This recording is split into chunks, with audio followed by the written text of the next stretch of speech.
رمضان في مصر حاجة تانية، والسر في التفاصيل. وانا جاية اقول لكم ان السر في الاكلة الحلوة اللي بتجمع الحبايب.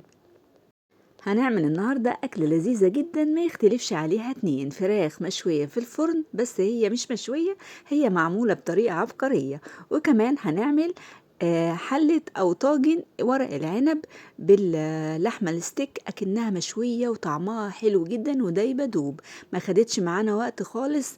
وكمان هنعمل كمية من المحاشي كده خطيرة جدا. هنعمل محشي البصل والكوسة والبتنجان وورق العنب والفلفل، حاجة كده آخر جمال. تعالوا نشوف التفاصيل الحلوة للمنيو بتاع النهاردة. وقبل ما نبتدي أحب أقول لكم كل سنة وانتم طيبين، رمضان كريم. ما تنسوش تشيروا الفيديو لحبايبكم وتعملوا لي لايك وتعليق حلو منكم علشان الفيديو يوصل لكل الناس. اللون الأصفر اللي انتم شايفينه ده سائل أنا عاملاه، عبارة عن محلول نقع، عبارة عن ايه، خلاصة الليمون والبرتقان والسفندي. بضربهم مع بعض في الخلاط، وبعد كده بحط لهم معلقة من السكر ومعلقة من الملح، وبقلب الكلام ده كله مع بعضه، وبنقع فيه الفراخ مدة مثلا في حدود الساعة كده، علشان الفراخ بتاعتنا تبقى نظيفة وزي القشطة. واللي انا بعمله دلوقتي ده، خدت كده بصلايتين حلوين وكمان طماطمايه، حطيت عليهم ملح وفلفل اسمر ومرشتهم مرشة حلوة، وكنت قطعت الفرخة من الصدر زي ما انتوا شايفين. وبعد ما غسلتها كويس من محلول النقع، بتبلها بقى بالتتبيلة اللي انتوا شايفينها دي. حاجة كده حلوة قوي، هتخلي الفراخ بتاعتنا ريحتها حلوة وطعمها حلو قوي. وزي ما انتوا شايفين كده، تقدروا لو مش عايزين تسلقوا الفراخ، تقدروا تشرطوها بعد ما تعملوا خطوة البصل بالطماطم. تشرطوا الفراخ كده علشان التتبيلة دي تدخل جواها، وتلفوها وتدخلوها الفرن. طبعا بعد ما تغطوها بورق فويل تدخلوها الفرن، هتقعد حوالي ساعة وربع. بس انا عشان محتاجة الشوربة بتاعتها تبلتها وهنزل بيها، هشوحها قبل ما احط لها المية بتاعتها. عندنا بقى حلة ناشفة على النار، هنزل بمعلقة من السمنة البلدي، وهنزل طبعا انا الفرخة كنت عاملة معاها ورك كده حجمه كبير، نزلت بيه هو الاول، وبرده كنت متبلاه علشان طبعا العدد بتاعنا يا دوبك كده كل واحد جزء من الفرخة. بعد ما بشوح الورك كده على الجنبة اللي من تحت، بننزل بالجنبة اللي فيها جلد الأول علشان تاخد الصدمة. وبعد كده هنزل بالفرخة اللي احنا متبلينها وقطعينها من سلسلة الظهر. ومهم قوي تكون الحلة كبيرة وغويطة مناسبة لكمية الفراخ اللي انتي بتستخدميها. كده اللي بوريكم انا عايزاها تبقى باللون ده، تاخد الصدمة، علشان ده بيفرق جدا جدا في الطعم يا جماعة. هنزل بمية سخنة مغلية، مهم قوي تنزليها بمية سخنة مغلية، اوعي تنزليها في مية عادية من الحنفية، مش كويس جدا. مية تكون متفلترة وسخنة مغلية، تنزلي عليها بالفراخ اللي هي واخدة صدمة. بعد كده حطينا لها البوكيه جرني، عبارة عن بصل وجزر وطماطم متقطعين شرايح، وكمان هنزل بحبهان وورق لورا. بس الحبهان هحطه في عصاية الستيك علشان خاطر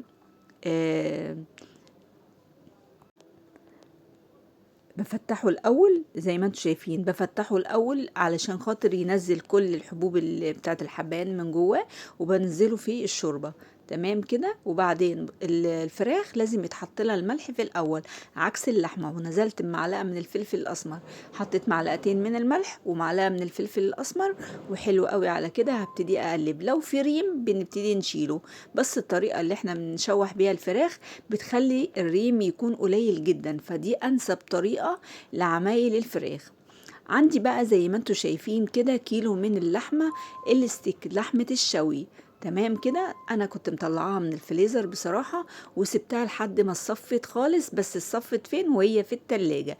مهم اوي الخطوة دي، لما تطلعي لحمة ما تسيبيهاش بره، ما تشطفيهاش، لان الشطف بيزود البكتيريا منها. المعلومة دي لازم تكوني عارفاها. بتسيبيها تتصفى وهي في التلاجة عشان تاخد درجة حرارة التلاجة، يعني تسيح من التلج وتاخد درجة حرارة التلاجة. والحكاية دي بعملها قبل الأكل بحوالي كده 5 ساعات ولا حاجة، لحد ما تاخد راحتها خالص. بطلعها زي ما انتم شايفين، بصوا ما فيهاش ولا نقطة مية ولا نقطة سوائل، اللي هي بتبقى سوائل اللي بتنزل من اللحمة اللي لونها غامق دي، ما فيهاش خالص. اللحمه دي، الناس اللي بتفهم بقى في اللحمه، انا مش بفهم في اللحمه قوي، بس انا رحت للجزار وقلت له انا عايزه لحمه شوي ما بتاخدش وقت كتير في الشوي وبتستوي بسرعه، فاداني القطعه دي. الناس اللي بتفهم في اللحمه بقى تقول لنا القطعه دي اسمها ايه.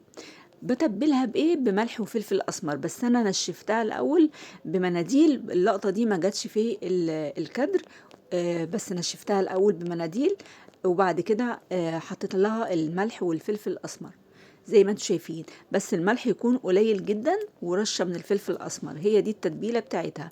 واللحمه يا جماعه ما بتاخدش توابل كتير، علشان التوابل الكتير بتغير طعمها جدا. ادي الفراخ محطوطه على الناحيه التانية، هسيبها تعيش حياتها وتستوي. ودلوقتي هندي اللحمه صدمه علشان خاطر تبقى كده لذيذه معانا وتقفل المسامات بتاعتها وما تنزلش منها سوائل. هنديها صدمه على الجنبين زي ما انتم شايفين كده، اللهم بارك. الحجم بتاع القطعة الفراخ ما شاء الله كبير، فانا هقسم بعد ما اشوحها، هقسم كل قطعة الاقيها كبيرة هقسمها على 2. عايزة اقول لكم انتوا بتوفروا بالخطوة دي نص التسوية، يعني الخطوة دي بتوفر لكم نص التسوية. هنا انا بوريكم احنا عايزينها كده محمرة من الجنبين، يعني تكون متحمرة من الجنبين. هكمل بقى كل كمية اللحمة بنفس الطريقة كده. عايزة اقول لكم ريحتها تحفة طالعة من دلوقتي، ريحتها حلوة قوي قوي قوي. شايفين شكلها كمان؟ اللي يشوفها يقول ان هي كده جاهزة على الاكل، بس هي طبعا محتاجة لسه تسوية.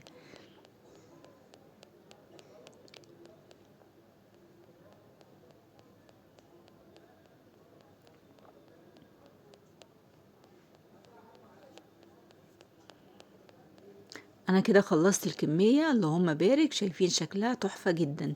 عندي بقى نفس الطاسة ما غسلتهاش ولا اي حاجة، بنفس الجوس اللي نازل منها هنزل بكم قطعة كده من اللي هي الضاني، وكمان نزلت بورق اللورة، ونزلت بشوية من البصل، زي قيمة بصلاية متقطعة حتت صغيرة. بعد ما تشوحوا معانا نزلت بطماطم متقطعة حتت صغيرة. تمام كده. وبعدين هبتدي بقى ارص اللحمة بتاعتي. طبعا انا لقيتها الحجم كان كبير، فقطعت كل قطعة ستيك منها على 2. بعد كده نزلت بربع كوباية مية، ما تزودوش المية عن كده، انا بس عايزة اللحمة تاخد نص تسوية، بحيث ان هي هتكمل بقية التسوية في حلة ورق العنب. تمام كده. هوطي النار عليها خالص. النار هنا لازم تكون واطية عشان تاخد وتدي مع نفسها. ما تنسوش ان انا حاطة ربع كوباية مية بس. تعالوا بقى، هنا انا كنت جهزت الطماطم بتاعتي، بس ما فيش داعي ان انا يعني ايه، ان انا كنت اجيب الخطوة دي. انا هنا فرمت في الكبة طماطم وفرمت بصل وحطيتهم على بعض، وحطيت معاهم صلصة الطماطم. تمام، حوالي كده فنجان من الصلصة.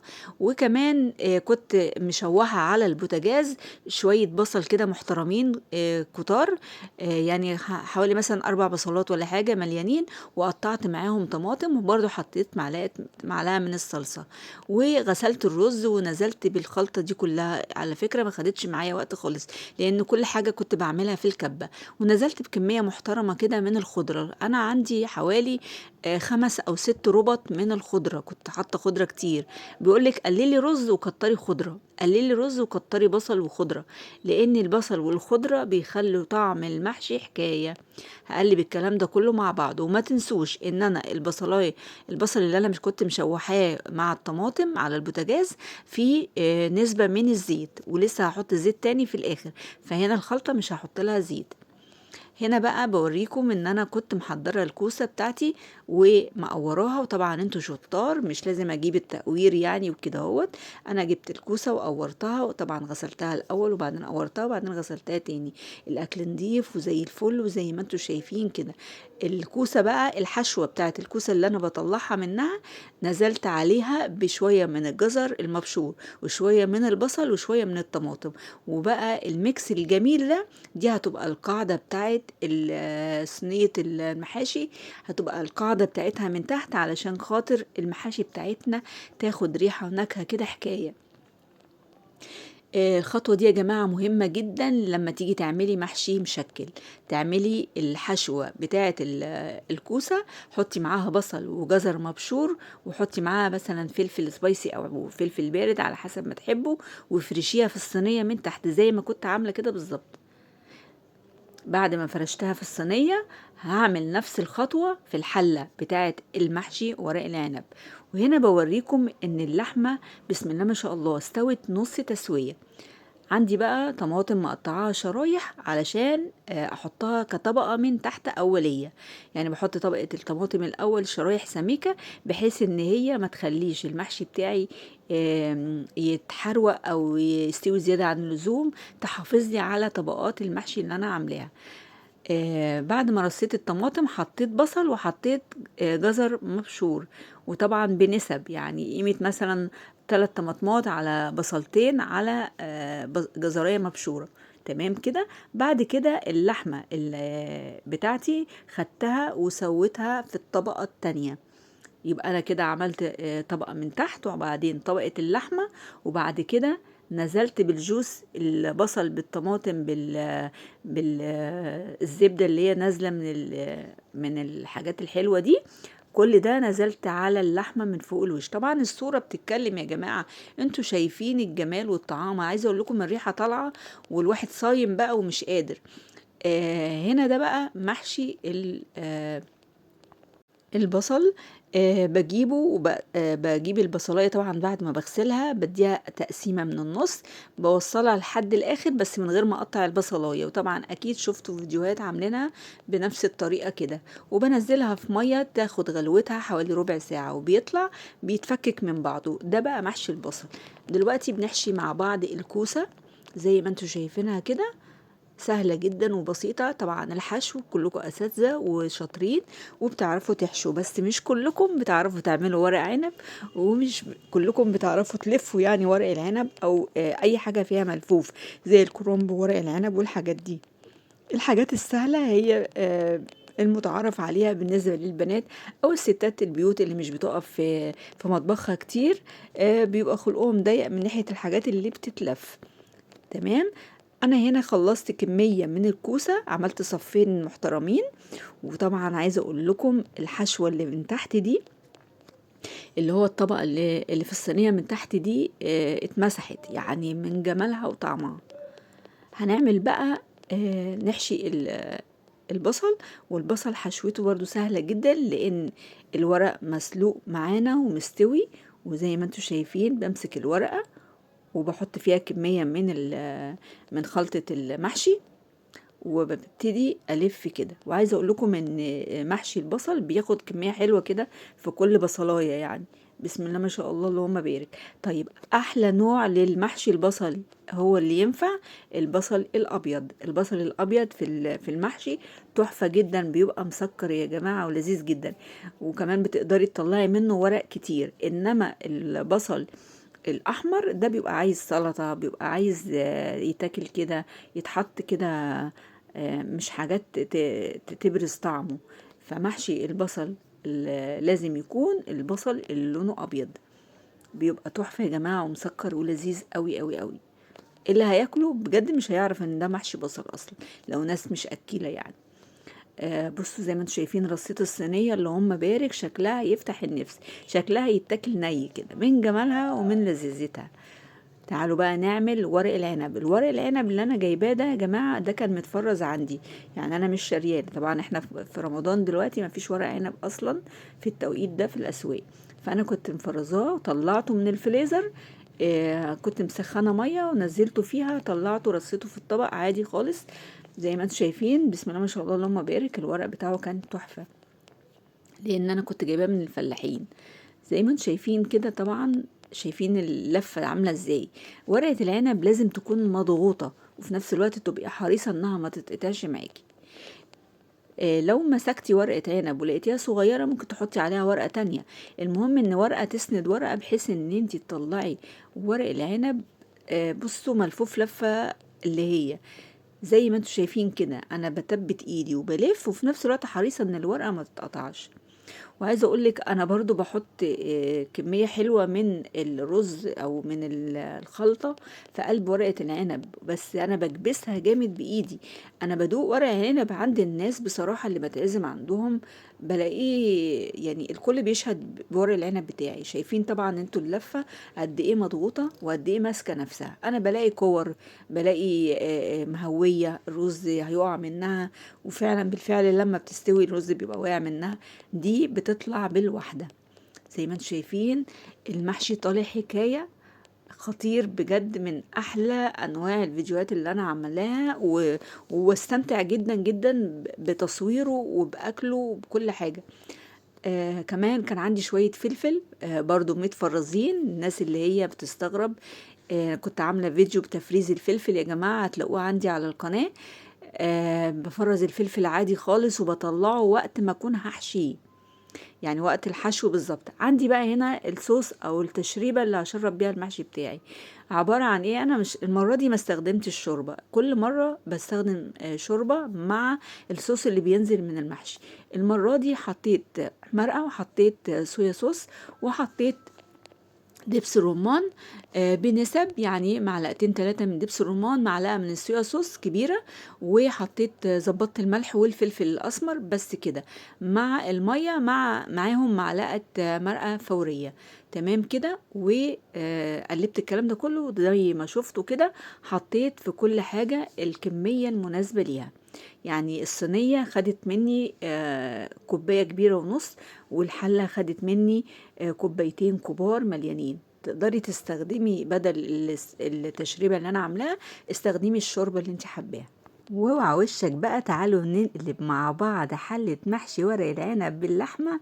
حكاية يا جماعة، حكاية تتحدث عن نفسها.